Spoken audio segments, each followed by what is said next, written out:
Hi, I'm Casey McKinnon, and this is the all-Oni edition of A Comic Book Orange.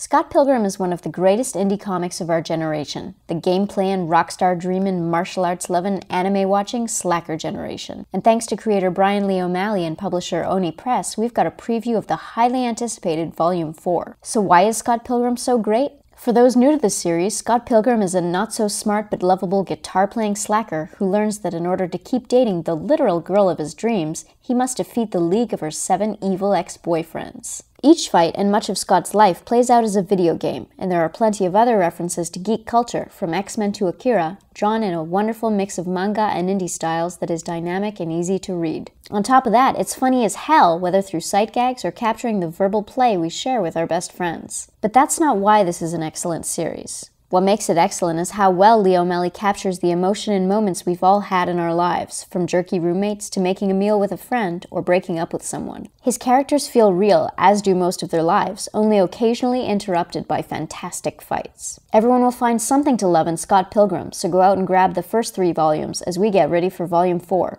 We give Scott Pilgrim 5 oranges. When we come back, we'll be reviewing Wasteland and Queen and Country. The fun part about DIY is there's no rules.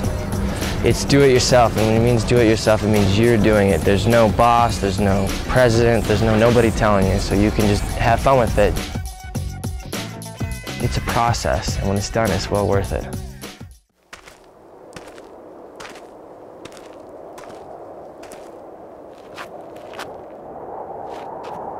Also from Oni comes the post-apocalyptic tale of Wasteland from Antony Johnston and Christopher Mitten. God, I wish Al Gore was president.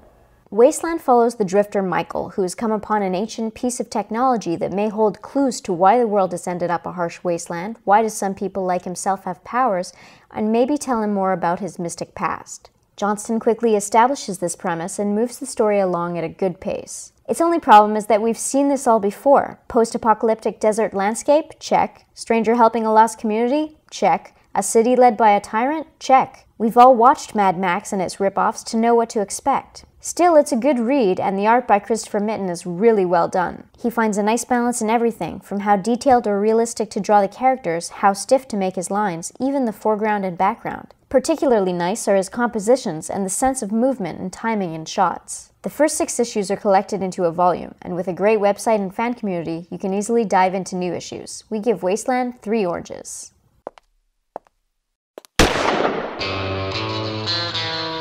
Greg Rucka's Queen and Country is another thrilling series from Oni. Queen and Country follows the life of the beautiful but damaged Tara Chase, a minder for British intelligence. What's a minder? Think James Bond, but in the real world. Each story arc covers a single operation as Tara and her colleagues race against time and politics to defend Britain and its allies from their enemies. Greg Rucka continually keeps things exciting and tense, whether through action scenes and chases or the verbal sparring in meetings where most intelligence takes place. You never forget what the stakes are. Things can get pretty violent and sometimes sexual, but it never becomes gratuitous. More importantly, Rucka spends time on how these missions emotionally scar the crew, especially Tara. Each story arc features a different artist whose styles radically vary from one to the other, and not at all what you may expect from such a deadly serious take of the spy series. But each one does a solid job discovering the goods with each character distinctly drawn and the action clear and precise. If you love James Bond, Jason Bourne, or Jack Bauer, we highly recommend you grab the 7 collections already out there. We give it 4 oranges out of 5. Well, that's it for our reviews. Now it's your turn. Go to comicbookorange.com to submit your own reviews, or leave us comments at pulpsecret.com or on YouTube. Also from Wasteland comes the post-apocalyptic tale of Wasteland from Antony. What is it? What? Also from Wasteland comes the post-apocalyptic. Fuck!